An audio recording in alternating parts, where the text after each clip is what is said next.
Brought to you by V-Guard, co-powered by Sensodyne and Vimal. ಬಾಯಲ್ಲಿ ಹೇಳಿ ಕೇಸರಿ. Associate sponsor Ultratech Cement. Co-sponsored by Saptagiri NPS University. ಹೀಗೆ ಈಗ ತಾನೇ ರಂಗನಾಥ್ ಅವರು ಹೇಳ್ತಾ ಇದ್ದ ಹಾಗೆ ಬಹಳಷ್ಟು ವ್ಯವಸ್ಥೆಗಳಾಗಿದೆ. ಇದೀಗ ಇಡೀ ದೇಶದ ಜನರ ಚಿತ್ತ ಚುನಾವಣಾ ಫಲಿತಾಂಶ ಏನಿದೆ ಅನ್ನೋದರ ಕಡೆಗೆ TV9 ನಲ್ಲಿ ನೀವು ಬಹಳ ನಿಖರವಾದಂತಹ ಫಲಿತಾಂಶವನ್ನ ಗಮನಿಸ್ತಾ ಹೋಗಬಹುದಾಗಿರುತ್ತೆ. ಸ್ಕ್ರೀನ್ ನ ಮೇಲೂ ಕೂಡ ಯಾವುದೇ ರೀತಿಯಾದ ಗೊಂದಲಕ್ಕೆ ಆಸ್ಪದ ಇಲ್ಲ. ಒಂದು ಕಡೆ ಸ್ಕ್ರೀನ್ ನ ಎಡಭಾಗದಲ್ಲಿ ಕರ್ನಾಟಕಕ್ಕೆ ಸಂಬಂಧಪಟ್ಟ ಹಾಗಿನ ಮಾಹಿತಿಯನ್ನ ನೀವು ನೋಡ್ತಾ ಹೋಗಬಹುದು. ಸ್ಕ್ರೀನ್ ನ ಬಲಭಾಗದಲ್ಲಿ ನೀವು ಆಂಧ್ರ ಪ್ರದೇಶ ಹಾಗೆ ಒಡಿಶಾಕ್ಕೆ ಸಂಬಂಧಪಟ್ಟ ಹಾಗಿನ ವಿಧಾನಸಭಾ ಚುನಾವಣೆ ಫಲಿತಾಂಶ ಕೂಡ ಇವತ್ತು ಪ್ರಕಟ ಆಗುತ್ತೆ. ಬಹಳ ಕುತೂಹಲ ಇದೆ. ಯಾಕಂತಾದ್ರೆ ಈ ಬಾರಿ ಏನಾದ್ರು ಒಡಿಶಾದಲ್ಲಿ ಸರ್ಕಾರ ಬದಲಾವಣೆ ಆಗುವಷ್ಟರ ಮಟ್ಟಿಗಿನ ಅಲ್ಲಿ ಫಲಿತಾಂಶ ಬಿಜೆಪಿ ಪರವಾಗಿ ಪ್ರಕಟ ಆಗಬಹುದು ಅನ್ನುವಂತ ರೀತಿಯಂತ ನಿರೀಕ್ಷೆ ಇದೆ. ಎಕ್ಸಿಟ್ ಪೋಲ್ಗಳು ಕೂಡ ಇದು ಇನ್ವರ್ಟರ್ ಎಸಿ. ನೀವು ಗ್ಯಾಮ್ಲರ್ ಅಲ್ವಾ? ಗ್ಯಾಮ್ಲರ್ ಜೂಜಾಡ್ತಿರಲ್ವಾ? ನೀವು ಜೂಜಾಡ್ತೀರಾ? ಇಲ್ಲ, ಯಾರು ಏನು ಹೇಳಿದ್ರು ಅಂತ ನೀನು ಎಷ್ಟು ಕಾಸ್ಟ್ಲಿ ಹಾಗೂ ಡೆಲಿಕೇಟ್ ಎಸಿ ತಗೊಂಡು ಸ್ಟೆಬಿಲೈಸರ್ ತಗೊಳ್ಳಿಲ್ಲ ಅಂದ್ರೆ ಇದು ಜೂಜಾಟ ತಾನೇ. ಒಂದೇ ಫ್ಲಕ್ಚುಯೇಷನ್ ಗೆ ನಿಮ್ಮ ಇನ್ವರ್ಟರ್ ಎಸಿಯ ಪಾರ್ಟ್ಸ್ ಡ್ಯಾಮೇಜ್ ಆಗಬಹುದು. ಅದನ್ನು V-Guard ಉಪಯೋಗಿಸಿ ಸುರಕ್ಷಿತವಾಗಿರಿಸಿ. V-Guard, India's #1 stabilizer. ಅದೇ ರೀತಿಯಾದಂತ ಮುನ್ಸೂಚನೆಯನ್ನ ಕೊಡ್ತಾ ಇದೆ. ಆಂಧ್ರ ಪ್ರದೇಶಕ್ಕೆ ಸಂಬಂಧಪಟ್ಟ ಹಾಗೆ ಮತ್ತೆ ಈ ಬಾರಿ TDP ನೇತೃತ್ವದ ಅಲ್ಲಿನ NDA ಮೈತ್ರಿಕೂಟ ಅಧಿಕಾರಕ್ಕೆ ಬಂದ್ಬಿಡ್ಬೋದಾ, ಜಗನ್ಗೆ ಸೋಲಾಗಬಹುದಾ ಅನ್ನುವಂತ ರೀತಿಯಾಗಿ ವಿಶ್ಲೇಷಣೆ ನಡೀತಾ ಇದೆ. ಪವನ್ ಕಲ್ಯಾಣ್ ಈ ಬಾರಿ ಏನ್ ಪರ್ಫಾರ್ಮ್ ಮಾಡಬಹುದು ಅನ್ನುವಂತ ಇದೆಲ್ಲ ಬಹಳ ಕುತೂಹಲ. ಸ್ಕ್ರೀನ್ ನ ಅಡಿ ಭಾಗದಲ್ಲಿ ನೀವು ಬೇರೆ ಬೇರೆ ರಾಜ್ಯಗಳಿಗೆ ಸಂಬಂಧಪಟ್ಟ ಹಾಗಿನ ಡೀಟೇಲ್ಸ್ ಅನ್ನ ನೀವು ನೋಡ್ತಾ ಹೋಗಬಹುದಾಗ್ತಾ ಇರುತ್ತೆ. ಅಲ್ಲಿ ಇಂಟರ್ಚೇಂಜ್ ಆಗ್ತಾ ಇರುತ್ತೆ ಅದು. ಮತ್ತೆ ಸ್ಕ್ರೀನ್ ನ ಎರಡೂ ಅಡಿಭಾಗದ ಕಾರ್ನರ್ ಗಳಲ್ಲಿ ನೀವು VIP ಹಾಗೆ VVIP ಕ್ಯಾಂಡಿಡೇಟ್ಸ್ ಗಳಿಗೆ ಸಂಬಂಧಪಟ್ಟ ಹಾಗಿನ ಫಲಿತಾಂಶ ಏನಿದೆ ಅನ್ನುವಂಥದ್ದನ್ನು ಕೂಡ ನೋಡ್ತಾ ಹೋಗಬಹುದಾಗಿರುತ್ತೆ. ಯಾವುದೇ ರೀತಿ ಗೊಂದಲ ಇಲ್ಲ. ಯಾಕಂತಂದ್ರೆ TV9 ಅಂತ ಅಂದ್ರೆ ಅದು ನಿಖರತೆ. ಲೋಕಸಭಾ ಚುನಾವಣಾ ಫಲಿತಾಂಶದ ಕೌಂಟ್ ಡೌನ್ ಆರಂಭ ಆಗ್ತಾ ಇದೆ. ಕೆಲವೇ ಕ್ಷಣಗಳಲ್ಲಿ ಚುನಾವಣಾ ಫಲಿತಾಂಶ ಪ್ರಕಟ ಆಗೋದಿದೆ. ಎಕ್ಸಿಟ್ ಪೋಲ್ಗಳ ಲೆಕ್ಕ ನಿಜ ಆಗುತ್ತಾ ಅಥವಾ ಏನಾದ್ರೂ ಬಹಳ ಉಲ್ಟಾ ಆಗ್ಬಿಡುತ್ತಾ?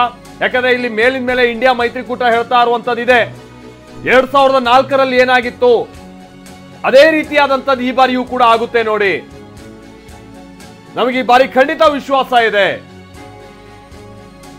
ಅನ್ನೋ ಮಾತನ್ನ ಮೇಲಿನ ಮೇಲೆ ಹೇಳ್ತಾ ಇದೆ. ಸೊ ಇಡೀ ದಿನ ಲೋಕಸಭಾ ಫಲಿತಾಂಶದ ಕ್ಷಣದ ಮಾಹಿತಿಯನ್ನ ನೀವು TV9 ನಲ್ಲಿ ನೋಡ್ತಾ ಹೋಗಬಹುದಾಗಿರುತ್ತೆ. ಬೆಳಗ್ಗೆ 8 ಗಂಟೆಯಿಂದ ಜಾಹೀರಾತು ರಹಿತ ನಾನ್ ಸ್ಟಾಪ್ ಕವರೇಜ್. ಯಾವುದೇ ರೀತಿಯಂತ ಆಡ್ ಬ್ರೇಕ್ಗಳಿರೋದಿಲ್ಲ ನಮ್ಮಲ್ಲಿ. ಯಾಕಂತ ಅಂದ್ರೆ ರಾಜ್ಯದ ಜನರ ಮುಂದೆ ನಿಖರವಾದಂತ ಮಾಹಿತಿಯನ್ನ ಬಹಳ ಪ್ರಖರವಾಗಿ ಕೊಡುವಂಥದ್ದು ನಮ್ಮ ಉದ್ದೇಶ. ಈ ಕಾರಣಕ್ಕಾಗಿನೇ ಯಾವುದೇ ರೀತಿಯಾದಂತ ಆಡ್ ಬ್ರೇಕ್ಗಳು ಕೂಡ ಇರೋದಿಲ್ಲ. ಸ್ಟ್ರಾಂಗ್ ರೂಮ್ಸ್ಗಳು ಕೂಡ ಇದೀಗ ಓಪನ್ ಆಗೋದಕ್ಕೆ ಶುರುವಾಗಿವೆ. ಬಹಳ ಕಟ್ಟುನಿಟ್ಟಾಗಿ ಆ ಎಲ್ಲ ವ್ಯವಸ್ಥೆಗಳನ್ನ ಪಾಲಿಸುವಂತಹ ಕಾರ್ಯ ಚುನಾವಣಾ ಆಯೋಗದ ಸಿಬ್ಬಂದಿಯಿಂದ ನಡೀತಾ ಇದೆ. ಕರ್ನಾಟಕದ 28 ಸ್ಥಾನಗಳಲ್ಲಿ ಕೈ ಕಮಲದ ಫೈಟ್ ಹೇಗಿದೆ? JDS ಸಂಬಂಧಪಟ್ಟ ಹಾಗಿನ 3 ಕ್ಷೇತ್ರಗಳ ಫಲಿತಾಂಶ ಏನಾಗಬಹುದು? ಹಾಸನಕ್ಕೆ ಸಂಬಂಧಪಟ್ಟಂಗೆ ಬಹಳ ಕುತೂಹಲ ಇದೆ. ಮಂಡ್ಯಕ್ಕೆ ಸಂಬಂಧಪಟ್ಟ ಹಾಗೆ 3 ಮಂದಿ ಮಾಜಿ ಮುಖ್ಯಮಂತ್ರಿಗಳ ಭವಿಷ್ಯ ನಿರ್ಧಾರ ಆಗುವಂಥದ್ದು. HD ಕುಮಾರಸ್ವಾಮಿ ಅವರು, ಬಸವರಾಜ ಬೊಮ್ಮಾಯಿ ಅವರು, ಜಗದೀಶ್ ಶೆಟ್ಟರ್ ಅವರು. ಇದು ಒಂದು ಭಾಗ. ಕಾಂಗ್ರೆಸ್ ಅಂತೂ ಈ ಬಾರಿ ಹಲವು ಸಚಿವರುಗಳ ಮಕ್ಕಳಿಗೆ ಮಣೆ ಹಾಕಿರುವಂತದನ್ನ ನಾವು ನೋಡ್ತಾ ಇದ್ದೀವಿ. ಸಹೋದರರಿಗೆ ಮಣೆ ಹಾಕಿರುವಂತದನ್ನ ನೋಡ್ತಾ ಇದ್ದೀವಿ. ಹೀಗಾಗಿ ಏನಾಗ್ಬೋದು? ರಾಜ್ಯದ ಮಟ್ಟಿಗೆ ಸಂಬಂಧಪಟ್ಟಂಗೆ ಹೋದ ಬಾರಿ ಮಂಡ್ಯ ಕ್ಷೇತ್ರಕ್ಕೆ ಸಂಬಂಧಪಟ್ಟ ಹಾಗೆ ಬಹಳ ಕೇಂದ್ರಿತ ಆಗಿತ್ತು. ಬಟ್ ಈ ಬಾರಿ ಬಹಳಷ್ಟು ಕ್ಷೇತ್ರಗಳು ಬಹಳ ಕುತೂಹಲವನ್ನು ಹುಟ್ಟಿಸ್ತಾ ಇವೆ. ಒಂದ್ ಕಡೆ ಬಿಜೆಪಿಯ ಕಟ್ಟಾಳು ಎಂದೇ ಖ್ಯಾತಿ ಪಡೆದಿದ್ದಂತ KS ಈಶ್ವರಪ್ಪನವರು ಈ ಬಾರಿ ಬಂಡಾಯ ಎದ್ದು ಸ್ಪರ್ಧೆ ಮಾಡಿರುವಂತದ್ದು ಒಂದು ಭಾಗ. ಮೈಸೂರಿನಿಂದ ಈ ಬಾರಿ ರಾಜಮನೆತನದ ವ್ಯಕ್ತಿಗೆ ಮಣೆ ಹಾಕಿರುವಂಥದ್ದು ಮತ್ತೊಂದು ಭಾಗ.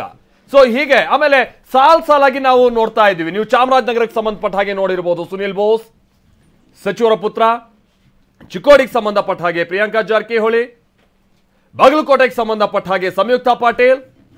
ಹೀಗೆ ಇದೆಲ್ಲವೂ ಕೂಡ ಒಂದ್ ಕಡೆ ಕುತೂಹಲ ಮೂಡಿಸ್ತಾ ಇದೆ. ಶಿವಮೊಗ್ಗಕ್ಕೆ ಸಂಬಂಧಪಟ್ಟ ಹಾಗೆ ಮಾಜಿ ಮುಖ್ಯಮಂತ್ರಿಗಳ ಇಬ್ಬರ ಪುತ್ರ ಹಾಗೆ ಪುತ್ರಿಯರ ನಡುವೆ ನಡೀತಾ ಇರುವಂತಹ ಫೈಟ್ ಎಷ್ಟೊಂದು ರೋಚಕವಾಗಿ ಕಂಡು ಬಂದಿತ್ತು.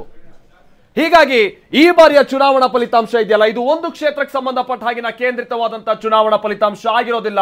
28ಕ್ಕೆ 28 ಕ್ಷೇತ್ರಗಳಿಗೆ ಸಂಬಂಧಪಟ್ಟ ಹಾಗೆ ಆ ಮಟ್ಟಿಗಿನ ಕುತೂಹಲ ಇದೆ.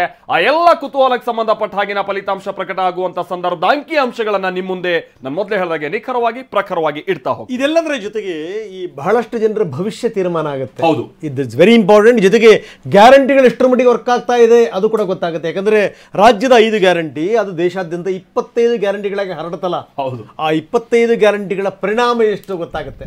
ಜನ ನಿಜಕ್ಕೂ ಈ ಗ್ಯಾರಂಟಿ ಹಿಂದೆ ಹೋಗ್ತಾರಾ ಏನು ಎತ್ತ ಅಂತ. ಈಗ ಒಂದು ಪ್ರಶ್ನೆ ಅತ್ಯಂತ ಸಹಜವಾಗಿ ಬರುತ್ತೆ, ನಿಮಗೆ 9,000 ರೂಪಾಯಿ ಕೊಡ್ತೀವಿ ಅಂತ ಹೇಳಿದಂಥ ಸಂದರ್ಭದಲ್ಲಿ ಜನ 9,000 ಹಿಂದೆ ಹೋಗ್ತಾರಾ ಅಥವಾ ಹೆಂಗದು ತಿಂಗಳಿಗೆ 500 ರೂಪಾಯಿ ಕೊಡ್ತೀವಿ ಅನ್ನೋರು ಹಿಂದೆ ಹೋಗ್ತಾರಾ? ವೆರಿ ಇಂಪಾರ್ಟೆಂಟ್ ಸಂಗತಿ.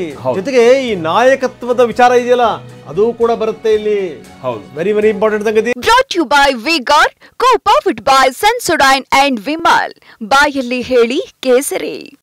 Associate sponsor Ultratech Cement. Co-sponsored by Saptagiri NPS University.